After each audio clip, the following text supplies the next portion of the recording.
Barang siapa yang membaca ayat Al-Kursi setiap habis salat fardu, tidak ada sesuatu yang mampu menghalanginya masuk surga.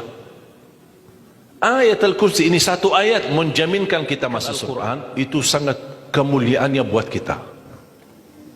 Semakin banyak perhatikan Al-Quran, semakin manfaatnya buat kita. Contoh, ayat Al-Kursi, satu ayat. Rasulullah SAW bersabda, "Man qara'a ayat Al-Kursi dubura kulli salatin laysa bainahu wa bainal jannati illa an yamut." Barang siapa yang membaca ayat Al-Kursi setiap habis salat fardu, tidak ada sesuatu yang mampu menghalanginya masuk surga. Ayat Al-Kursi ini satu ayat menjaminkan kita masuk surga. Kalau satu ayat menjaminkan kita masuk surga, gimana suratul Baqarah seluruhnya? Gimana lagi 30 juz Al-Quran? Kata Siti Aisyah radhiyallahu anha, jumlah tingkatan dalam surga Allah sesuai jumlah ayat Al-Quran. Oleh karena itu tidak ada yang lebih tinggi di dalam surga Allah daripada Ahlul Quran. Karena nanti Ahlul Quran ketika masuk surga, Allah suruh baca dan naik. Baca sebagaimana kamu baca di dunia, dan naik posisimu dan darajatmu di dalam surga. Baca naik terus, baca naik, sambil bersama Nabi Muhammad di darajat yang tertinggi di dalam surga Allah. Ini semua berkat Al-Quran. Belum lagi syafaat Al-Quran, belum lagi anak penghafal Al-Quran menghadiahkan 2 mahkota untuk kedua orang tuanya, belum lagi setiap satu huruf dapat 10 kebaikan, belum lagi Al-Quran akan menemani kita saat sakratul maut, belum lagi Al-Quran akan temani kita saat menghadapi mungkar nakir di dalam kubur, belum lagi saat dibangkitkan oleh Allah akan bersama Al-Quran sama kita, belum lagi saat dihisab Al-Quran akan menemani kita, belum lagi saat kita berjalan di atas sirat Al-Quran masih berkenan menemani kita sampai ke pintu surga. Bahkan ketika masuk surga, Al-Quran tidak akan tinggalkan kita, masih terus masuk bersama kita di dalam surga sampai naik derajat yang tinggi di dalam surga Allah Subhanahu wa taala. Kewajiban kita cuma satu, coba berapa panjang balasan Al-Quran sampai ke surga, tapi diminta cuma satu, berkenan menjadikan Al-Quran teman kita di dunia. Temanilah Al-Quran, akan Al-Quran berkenan temani kita sepanjang hayat, bahkan sepanjang perjalanan kita menuju surga. Itu kemuliaan Al-Quran. Cukup ada seorang ulama dari At-Tabi'in bernama Abdullah As-Sulami, Abu Abdurrahman Abdullah As-Sulami, Abdullah bin Habib As-Sulami. Ditanya, beliau 70 tahun mengajar Al-Quran. Ditanya, wahai imam, apa yang membuat kamu sabar sampai 70 tahun mengajar Al-Quran? Kata beliau, yang membuat aku sabar dan minat menjaga keistiqomahan, bersabda Rasulullah sallallahu alaihi wasallam, khairukum man ta'allama al-Qur'ana wa 'allamah, sebaik-baik manusia yang mempelajari Al-Quran dan mengajarnya. Itulah ingin saya menjadi orang yang baik bagi manusia, sebagaimana bersabda Rasul, itulah yang membuat saya sabar dalam mempelajari dan mengajar Al-Quran. Siapa yang tidak mau jadi manusia yang terbaik menurut Rasulullah sallallahu alaihi wasallam? Itulah bersama Al-Quran. Mohon maaf, siapa Ali Jabir? Hamba yang biasa, banyak kekurangannya, yang Allah anugerahkan kemuliaan bukan karena siapa-siapa, tapi karena Al-Quran. Dihormati, didepankan, dan semua orang penghafal Al-Quran, berapapun usianya, dihormati, didepankan, dimuliakan. Semua berkeinginan bisa bersalaman. Kita melihat dan menonton acara Hafiz Indonesia, jangankan anak-anak, bahkan yang cacat luar biasa Allah tunjukkan bagaimana kelebihan Al-Quran. Yang buta bisa hafal Al-Quran, yang lumpuh badannya dan jasadnya seperti alana yang tidak bisa jalan hafal Al-Quran. Naja yang luar biasa dahsyat, otaknya terganggu tapi bisa hafal Al-Quran. Dia tidak bisa baca, kasih Al-Quran suruh baca, dia tidak bisa baca. Tapi ditanya, tes hafalannya, hafal. Berapa ayatnya? Hafal. Nomor berapa? Hafal. Kanan kiri hafal, atas bawah hafal. Allah menunjukkan kepada kita, Allah tidak akan melepaskan Al-Quran menjadi jaminan ditolong. Inna nahnu nazzalna dzikra wa inna lahu lahafizun. kami telah menurunkan Al-Quran dan kami akan menjaganya. Di antara terjaga Al-Quran secara fisik, terjaga Al-Quran secara tulisan, terjaga Al-Quran secara suara, dan terjaga ahlul Quran, para penghafal Al-Quran. Oleh kerana itu jamaah sekalian, selalu saya mendorong masyarakat, kalau kaum muslimin muslimat di Indonesia merasa dirinya gagal menjadi penghafal Al-Quran, jangan putus asa, tetap masih anda bisa menjadi ahlul Quran. Ayo kita lipatkan diri kita melalui yang jadi saham atau saksi baik bagi kita di hadapan Allah, melalui infak kita, sedekah kita, zakat kita, wakaf kita, apa saja, supaya kita datang di hadapan Allah. Ya Allah, mohon maaf, saya belum bisa hafal Al-Quran, tapi hartaku menjadi saksi untuk membantu dan menolong Al-Quran dan binaan Al-Quran. InsyaAllah termasuk ahlul Quran dan mendapatkan syafaatnya Al-Quran di hari kiamat, dan amalan itu menjadi sedekah jariah yang menalirkan pahalanya sampai hari kiamat. Semua harus bisa berjuang. Tidak boleh ada orang berkata saya tidak bisa hafal. InsyaAllah anakmu bisa hafal. Kalau anakmu belum bisa hafal, InsyaAllah cucumu bisa hafal. Kalau itu pun tidak berhasil, InsyaAllah saham walaupun sedikit seikhlasnya bisa menjadi saksi baik. Infaknya, sedekahnya, ikhlasnya, zakatnya, wakafnya, semua bisa menjadi saksi baik. Karena kita mendapatkan sebuah kemuliaan Al-Quran. Al-Quran kitab suci yang tidak ada keraguan di dalamnya.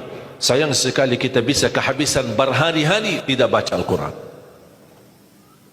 Saya harap insyaAllah mulai hari ini kita komitmen untuk khatam Al-Quran. Siap? Masih menunggu cara mudah untuk khatam? Saya kasih cara mudah.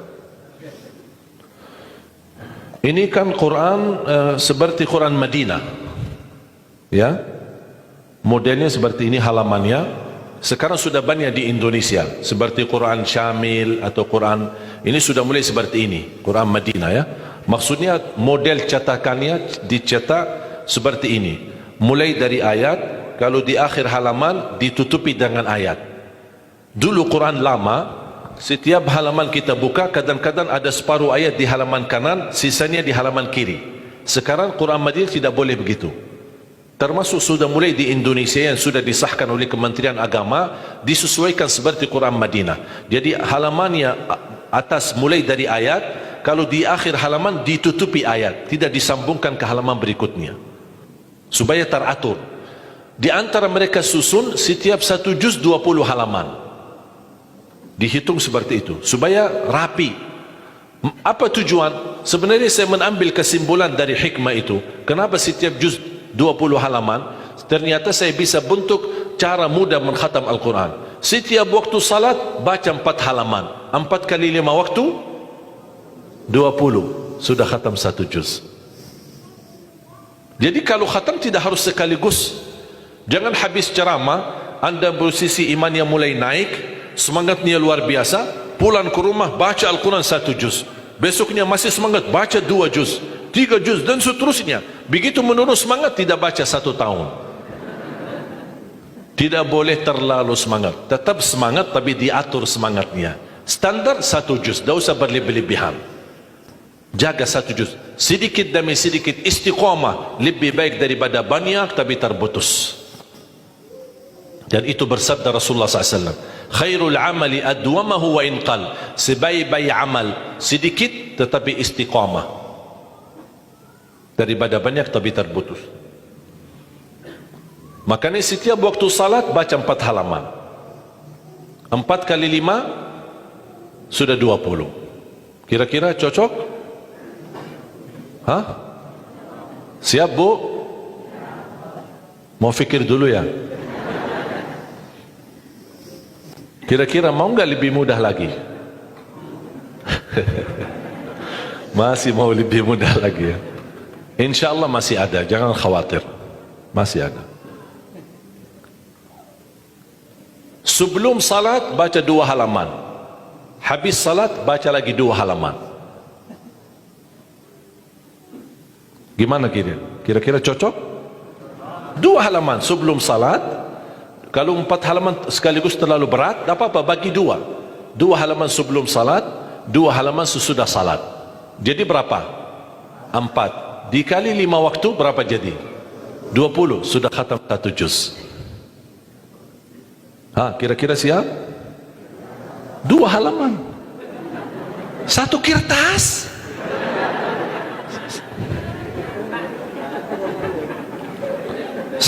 Satu lembar ya. 1 kertas. 1. Cuma bola balik.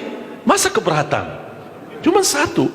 Begitu sebelum salat baca 1 kertas, 1 lembar. Habis salat baca lagi 1 lembar.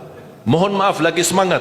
Mau nambah jangan tambah. Itu aja dijaga sampai selesai. Kalau ini bisa dijaga, insya-Allah husnul khatimah. Istiqamah dibaca. Siap? Fikir-fikir dulu atau gimana? Insya-Allah aman ya, cocok. Cocok? Masih mau lebih mudah lagi? Bu, mau? Mau lebih mudah. Ini cara yang tadi yang saya sampaikan, setiap salat, sebelum salat 2 halaman, habis salat 2 halaman, dan seterusnya sampai khatam 1 juz. Itu cara yang termudah untuk orang yang paling malas. Kalau itu tidak bisa, saya angkat tangan. Inna lillahi wa inna ilaihi raji'un. Udah ada lagi, sudah habis. Malu kita sama Allah jamaah sekalian. Wallahi waktu kita banyak. Ketika saya berhasil khatam 10 jam bisa khatam 30 juz. Allah kasih 24 jam.